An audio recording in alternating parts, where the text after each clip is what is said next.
कि अब पुलवामा 2 और बालाकोट 2 की तैयारी चल रही है। और क्या तैयारी चल रही है, जो मुझे सुनने में मिला है, मैं उसको ऑथेंटिकेट नहीं कर सकता, ना ही ये बता सकता हूं कि किन लोगों ने मुझे ये बताया है कि पुलवामा 2 जो होगा वो अयोध्या मंदिर पर कोई अटैक होगा जो कि जैश ए मोहम्मद या अल-कायदा होगा या करवाया जाएगा।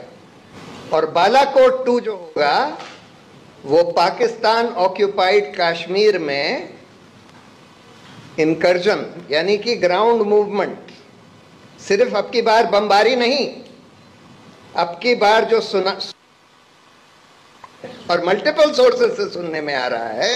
कि अब की बार थोड़े से ग्राउंड ट्रूप्स भी भेजे जाएंगे। इसलिए नहीं भेजे जाएंगे कि हम पाकिस्तान ऑक्यूपाइड कश्मीर पर कब्जा कर लें, लेकिन ये दिखाने के लिए, जैसे बालाकोट में इन्होंने दिखाने की कोशिश करी कि भाई हमने पाकिस्तान के ऊपर बम गिरा दिए, वो बम से कुछ हुआ हो ना हुआ हो, बम कहाँ गिरे कुछ किसी को पता नहीं, लेकिन बम गिरा दिए और उसके आधार पर चुनाव बिल्कुल 2019 का पलट गया। और यही बात सत्यपाल मलिक जी ने हाल में एक इंटरव्यू में बोली, ये लोग चुनाव जीतने के लिए कुछ भी करवा सकते हैं। ये बात बिल्कुल सही है। जो प्रधानमंत्री 3 घंटे तक पुलवामा जैसे हमले के बारे में कुछ नहीं बोलता, जो प्रधानमंत्री 3 महीने तक मणिपुर के बारे में कुछ नहीं बोलता, और जिसके पिट्ठू एंकर खुशी से उछल जाते हैं जब हमारे 40 जवान शहीद हुए, वो लोग कुछ भी करवा सकते हैं, कुछ भी करवा सकते हैं। ऑप इंडिया जो भाजपा का मीडिया ऑर्गेनाइजेशन है, उसमें ये छप चुके हैं अल-कायदा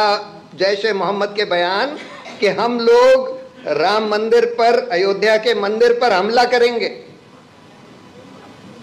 अब अगर उस पर आपने, सरकार ने सिक्योरिटी नहीं टाइटन करी,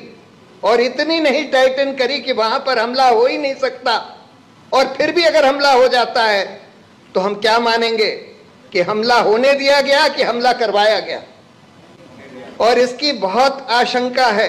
ये मानकर चलिए अयोध्या नहीं तो कहीं और हो सकता है। को ये समझ में आ गया है कि ये चुनाव 2024 का ये हार रहे हैं, ये सारे के सारे संकेत साफ हैं कि 2024 का चुनाव हार रहे हैं, और एक ही तरह से जीत सकते हैं, या तो इस देश, पूरे देश को मणिपुर बनवा दें, और उसकी तैयारी चल रही है। कल जो यहां हुआ नूह में, गुड़गांव में, कल जो हुआ ट्रेन पर, ये सब इन सब चीजों के संकेत दे रहा है कि इस देश को, पूरे देश को मणिपुर बनाने की पूरी तैयारी चल रही है।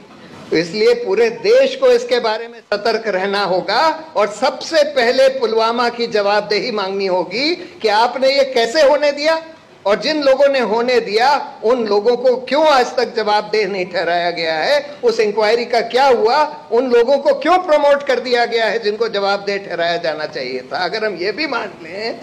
कि आपको नहीं पता था, आपने नहीं करवाया, तो जिन लोगों ने होने दिया, जिनकी लापरवाही थी, ये तो साफ है कि लापरवाही थी। आपने 11 इंटेलिजेंस अलर्ट्स इग्नोर किए, आपने स्टैंडर्ड ऑपरेटिंग प्रोसीजर वायलेट किया, और उसके बाद भी किसी की जवाबदेही नहीं तय होती है।